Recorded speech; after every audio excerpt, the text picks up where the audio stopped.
És dia de partit. Ha arribat la nostra hora. Tots som un. Caminem junts i units fem força. Som les cares de la victòria, els defensors d'uns colors. Som el crit de l'ànim, els portadors d'un escut. Som l'afició blaugrana.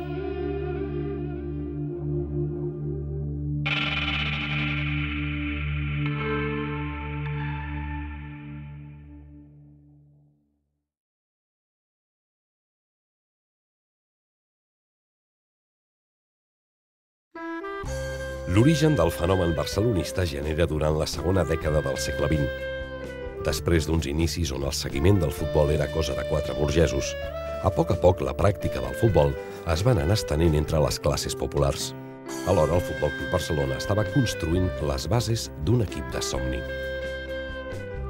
Aquell equip dels Samitier, Alcántara i companyia va marcar l'inici de l'anomenada Edat d'Or del Barça, moment en què va deixar de ser un club de futbol important per esdevenir el club més representatiu i amb més projecció ciutadana i esportiva de tots els clubs de Catalunya i de l'estat espanyol.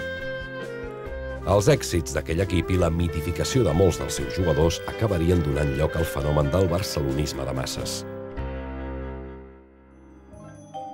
Precisament és en aquesta època on té l'origen l'apel·latiu que encara avui identifica els seguidors blaugrana, la paraula culer. Tal com ja hem dit, la popularització del futbol, afegit al gran joc del conjunt barcelonista, provoca una gran afluència de públic al camp del carrer de la Indústria. Les reduïdes dimensions de l'escopidora obliguen els aficionats a enfilar-se a la tàpia per poder seguir l'evolució del partit. D'aquesta manera, quedava a la vista dels vianants un conjunt de culs arrenglerats que van donar lloc al famós apel·latiu.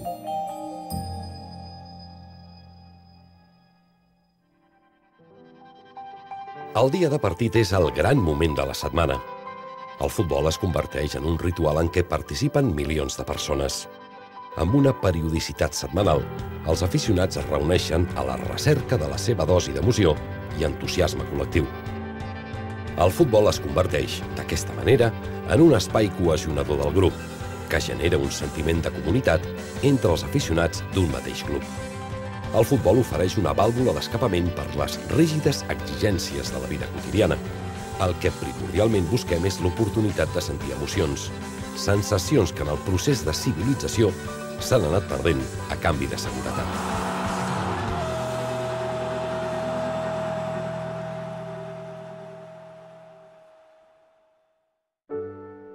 A partir dels anys 30, el fenomen del barcelonisme pateix un fort sotrac amb l'esclat de la Guerra Civil. L'espectacle futbolístic havia començat a viure una etapa difícil a Catalunya i el Barcelona no va ser una excepció. Tot i això, el Futbol Club Barcelona ja s'havia consolidat com una entitat esportiva i ciutadana de primer ordre i després de la guerra, l'entitat tindrà un paper fonamental a la societat catalana. La manca de llibertats i la precària situació anímica de la ciutadania fa que el futbol es transformi en la vàlvula d'escapament dels seus anhels i frustracions. D'aquesta manera, l'any 1949, el club ja tenia un nombre de socis inèdit entre els clubs de futbol europeus, 25.000.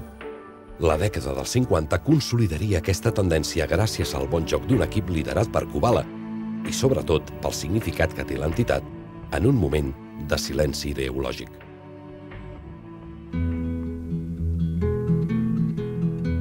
Si parlem de l'afició del Barça, hem de fer menció especial de les seves penyes.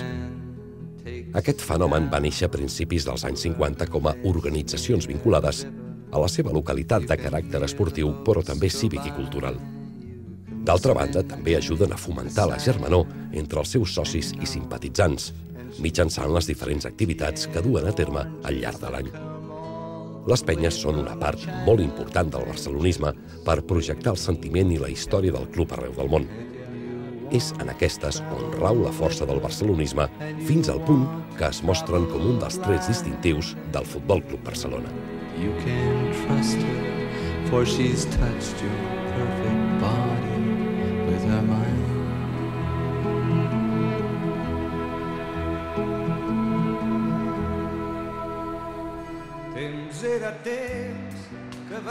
Els anys 70 marquen un nou punt d'inflexió en el creixement de la massa social del club.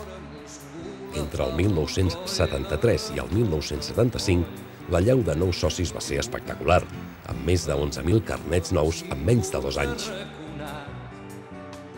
L'arribada de Cruyff i la Lliga del 74 deixen enrere més de 14 anys sense guanyar la Lliga i posa fi a la supremacia del Real Madrid. Aquest fet, junt amb el fi de la dictadura, van generar un clima d'eufòria entre la societat catalana, que finalment tenia l'oportunitat d'expressar lliurement els seus colors. Poc després, amb la celebració del Mundial del 1982, aquest creixement de la massa social blaugrana rebrà un nou impuls. Els actes d'inauguració celebrats al Camp Nou van generar nous adeptes a aquest esport i d'aquesta manera, aquell estiu, el Futbol Club Barcelona arriba a la xifra de 100.000 associats per primer cop en la seva història.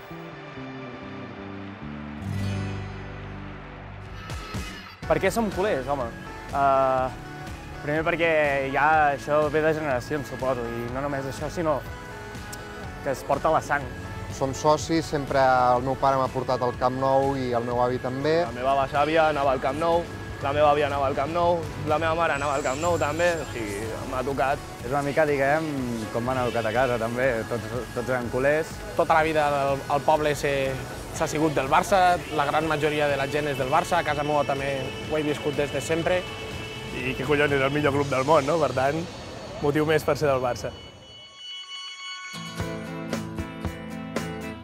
El 16 de maig de 1979, el Futbol Club Barcelona va tenir la primera gran oportunitat de mostrar a la resta d'Europa el seu potencial social. La final de Basilea va constituir la mobilització de seguidors més gran mai dut a terme des de la Segona Guerra Mundial.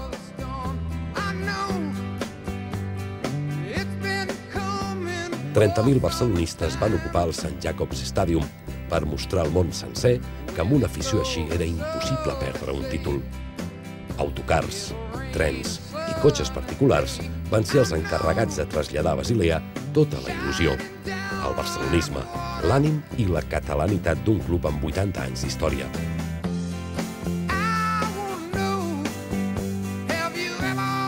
Aquella final va suposar pel Futbol Club Barcelona i la seva afició alguna cosa més que un títol. Basilea va deixar, per sempre, la imatge d'una afició entregada al seu equip. La imatge d'una afició capaç de seguir els seus colors fins a la fi del món.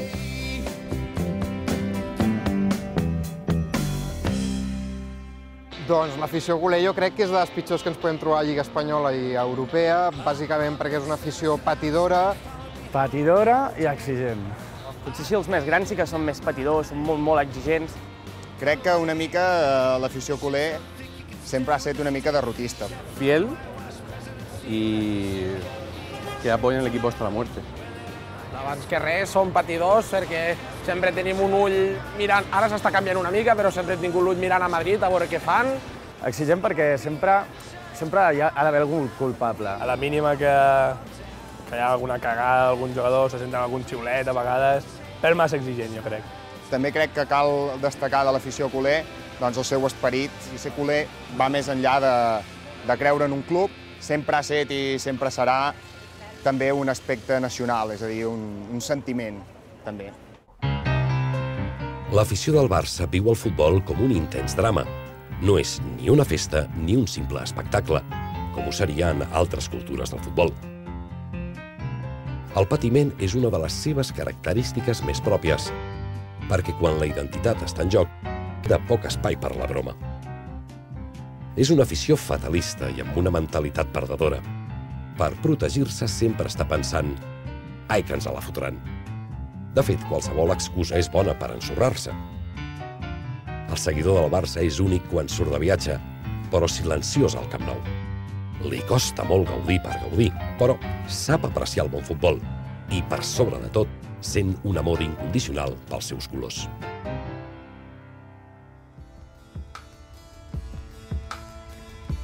Els anys 90 marquen una nova revolució amb la sentència del cas Bosman, l'auge de la Lliga de Campions i l'eclosió de les noves tecnologies que situen el fenomen del futbol com l'esport amb més ressò mundial.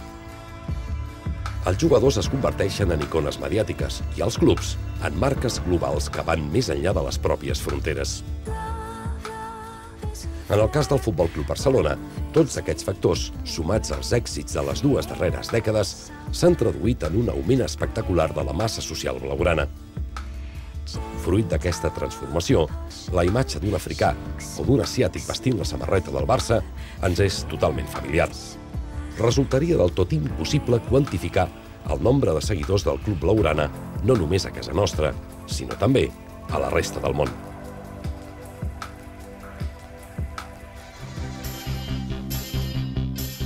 Un dels factors clau per entendre la grandesa del Barça és la massa social. Socis, seguidors i simpatitzants han crescut al costat de l'entitat i han acompanyat el club en tots els moments de la seva història centenària. Des dels inicis, en què el futbol no era res més que un passatemps fins a l'actualitat, on tot és futbol, l'afició blaugrana ha mostrat la seva fidelitat a uns colors que estima per sobre de totes les coses. Ser del Barça forma part de la seva vida, no del cap de setmana, i allà on va, diu amb orgull: jo sóc del Barça.